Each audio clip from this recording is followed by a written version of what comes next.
Europe 1 matin. 8h45 sur Europe 1, le club de la presse avec Mathieu Bock-Côté, sociologue et essayiste, et Olivier D'Artigol, chroniqueur politique. Bonjour à tous les deux. Bonjour messieurs. Bonjour. Alors ils ne peuvent plus faire un pas sans se heurter à une casserolade, comme on dit maintenant. Les ministres du gouvernement sont littéralement pistés au jour le jour par les opposants à la réforme des retraites. Pape Ndiaye, le ministre de l'Éducation nationale, a même dû être exfiltré littéralement de son TGV hier soir par la police à son retour d'un déplacement à Lyon. Emmanuel Macron est en déplacement à Vendôme aujourd'hui. Il va sans doute avoir un accueil bruyant, on va dire, au point que l'exécutif, messieurs, sous ce bruit de casserole, semble devenu complètement inaudible. Alors, la question que je me pose d'abord à vous, Mathieu Bock-Côté, est-ce que ça, à un moment, ça pose pas un problème démocratique malgré tout? Oh, mais bien évidemment. C'est-à-dire, il y a deux éléments là-dedans. D'un côté, il y a un pouvoir qui est rejeté, non pas par l'ensemble de la population, mais par une minorité active qui exprime néanmoins un ras-le-bol qui est présent dans l'ensemble de la population. Donc le rejet ne va pas jusqu'à ces comportements qui sont une forme de... qui refusent les codes élémentaires du civisme démocratique, mais c'est l'expression néanmoins d'un refus d'adhésion en profondeur. Presque le pouvoir est traité comme un corps étranger qu'il faut expulser.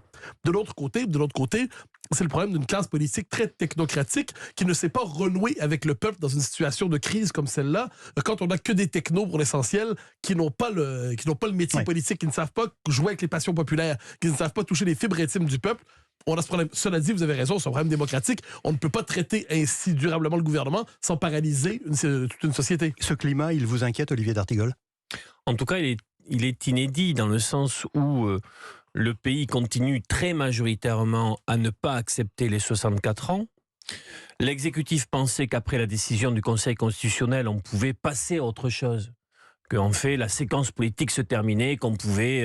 alors, ils ont tout essayé. Vous voyez, cette question des irritants, ce qui abîme la vie quotidienne des Français, les petits excès de vitesse, pouvoir avoir rapidement sa pièce d'identité, que sais-je. Ça ne va pas suffire, tout ça. Mais rien n'imprime réellement.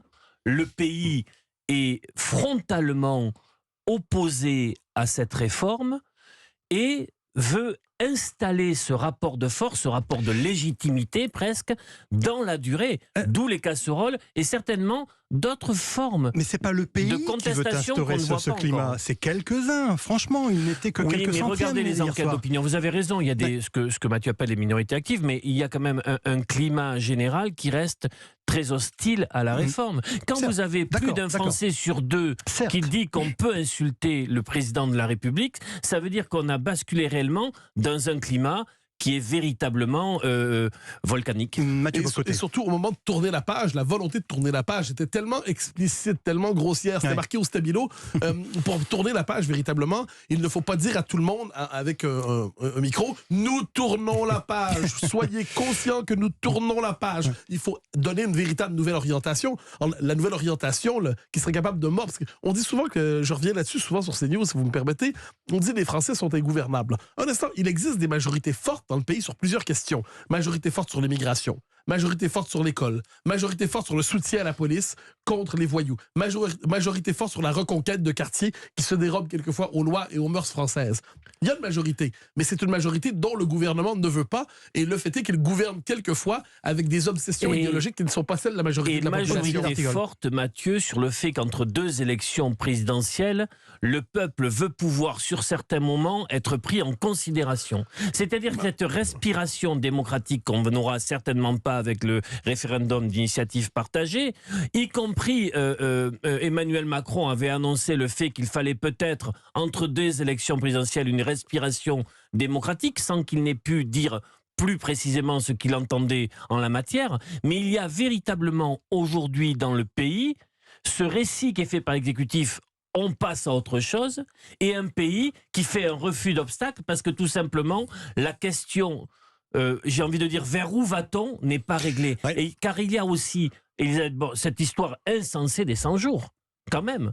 Laisser entendre qu'on pouvait en 100 jours répondre à ce qui s'exprime dans le pays. Justement, Olivier D'Artigol, est-ce que pendant 100 jours, ce climat délétère ne va-t-il pas s'installer durablement jusqu'à peut-être un dérapage qui pourrait être grave. Enfin, vous voyez ce que je veux dire? On a vu ce député là, des Bouches-du-Rhône courser littéralement sur un marché.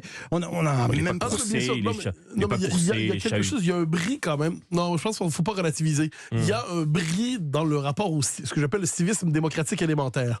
Ensuite, pour renouer avec la population, parce que manifestement, il ne suffit pas de faire quelques annonces touchant la vie quotidienne pour renouer avec la population. Olivier faisait référence au fait qu'il y a un souffle démocratique qui peut être nécessaire. Quand j'entends le gouvernement envisager une convention citoyenne, machin, truc, chose, sur l'immigration, je suis terrifié. Parce qu'il n'y a rien de plus antidémocratique, de mon point de vue, que ces conventions citoyennes qui relèvent sur une espèce de triomphe, de pouvoir, en fait, de la technocratie, de l'expertocratie. Et des anonymes. Et des anonymes qui, dans les faits, se prétendent... C'est une volonté de prendre un peuple anonyme qui sera chapeauté par une expertocratie dont on connaît déjà les orientations et qui veut se substituer au vrai débat démocratique. Et ça s'était mal terminé sur la Convention citoyenne climat. Et vous avez vu cette Convention citoyenne sur la fin de vie qui peut nourrir un débat sérieux sur une question très sérieuse, qui, malgré la conclusion, le rapport remis par les citoyens, semble être sorti des radars des futures annonces sur les 100 jours. Alors, j'ai l'impression qu'on aura encore l'occasion d'en reparler, notamment, je le disais, enfin, on verra bien ce qui va se passer dans le courant de la journée à propos du déplacement d'Emmanuel Macron sur les questions de santé aujourd'hui, si mes informations sont exactes et si mes souvenirs sont bons plus exactement. Alors, l'autre sujet sur lequel je voulais avoir votre avis, messieurs, c'est l'opération Wambouchou à Mayotte. Les Comores refusent de prendre en charge leurs ressortissants illégaux qu'ils doivent être expulsés du département français. Beaucoup de moyens sécuritaires ont été déployés sur place, mais on a l'impression à l'arrivée qu'on est dans une espèce d'impasse, que les clandestins finalement vont rester sur place et que cette opération elle est vouée à l'échec. Mathieu Bock-Côté, c'est votre sentiment ou alors est-ce qu'on préjuge là? L'action du gouvernement vient d'être entravée. Je ne rappelle pas le nom du tribunal qui a dit vous ne pouvez pas poursuivre l'opération de démantèlement du bidonville et ainsi de suite. Exactement. Donc là, un instant. Donc l'action politique, l'action de l'État, la souveraineté de l'État est encore une fois sur une opération qui est plutôt mineure en dernière instance, qui est entravée encore une fois par ce qu'on appelle communément le gouvernement des juges.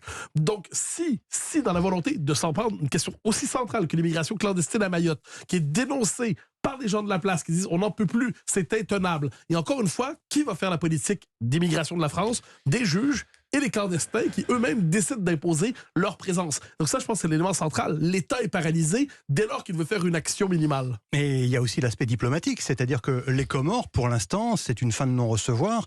Je ne sais plus qui a utilisé tout à l'heure, presque Rachida Dati disait tout à l'heure qu'on est proche de l'humiliation diplomatique d'une certaine façon. J'ai entendu, mais d'abord exprimer une vive inquiétude ce matin avec un peu de gravité parce que les informations qui nous viennent de Mayotte sont extrêmement préoccupantes. Bien sûr. On peut aller au chaos. Je lisais qu'un élu local disait qu'il fallait peut-être tirer sur de gènes comoriens. Voilà où nous en sommes. La question de l'immigration est un sujet sérieux, mais il y a d'autres sujets qui ne sont pas périphériques. 80% de la population à Mayotte vit sous le seuil de pauvreté. Il y a en effet une influence française sur l'archipel des Comores qui s'est réduite au fil des années. Il y a aujourd'hui des influences d'Arabie Saoudite, de Chine, de Russie aux Comores que l'exécutif aurait dû prendre en considération. Je ne veux pas dire que faire le procès sur l'amateurisme, mais comme d'habitude, on sent qu'il y a eu une volonté de communication sur le régalien, sur la lutte contre l'immigration clandestine, mais sans que d'autres considérants, sans que d'autres sujets n'aient été pris véritablement en considération, dont la question des inégalités. Mayotte est un territoire français, c'est une souffrance aujourd'hui, sous France, dans le sens où il n'y a quasiment plus rien à l'échelle de ce département. Alors, justement, l'exemple de Mayotte, Mathieu Bock-Côté, est-ce que c'est pas finalement l'histoire de toutes les politiques d'immigration menées en France, c'est-à-dire qu'on affiche une certaine fermeté, on envoie 1800 policiers, et puis finalement, sur le terrain, résultat, pas grand-chose. En tout cas, pour l'instant, encore une fois, ne préjugeons pas de ce qui peut se passer dans les Mais qui croit à la fermeté en matière d'immigration? Il faut être sérieux. On regarde ce qui s'est passé en France et en Europe plus largement depuis 50 ans, et malgré tous les discours de fermeté, rappelez-vous, dans les années 90, la droite la plus mainstream, comme on dit, Séguin et tout ça, disait immigration zéro. Alors, c'était la fermeté. Des discours de fermeté. En fait, je dirais, depuis 50 ans, il y a deux courbes, en fait. Deux droites. Il y a d'un côté le discours de grande fermeté et de l'autre côté une impuissance totale pour maîtriser véritablement les flux migratoires. Et ce n'est pas à la veille de changer. Est-ce que ça préfigure de ce que pourrait être la loi immigration, en tout cas la politique d'immigration que le gouvernement veut enclencher dans les mois qui viennent? Là encore, ce texte a été enlevé, puis on nous avait promis le fait qu'il serait saucissonné, puis il revient, il semblerait, dans son intégralité. On évoque souvent les conséquences quand on évoque les sujets de l'immigration. Et je pense qu'il faut parler de l'immigration, que ce n'est pas un sujet tabou à mettre sous le tapis. Mais il faudrait aussi évoquer les causes.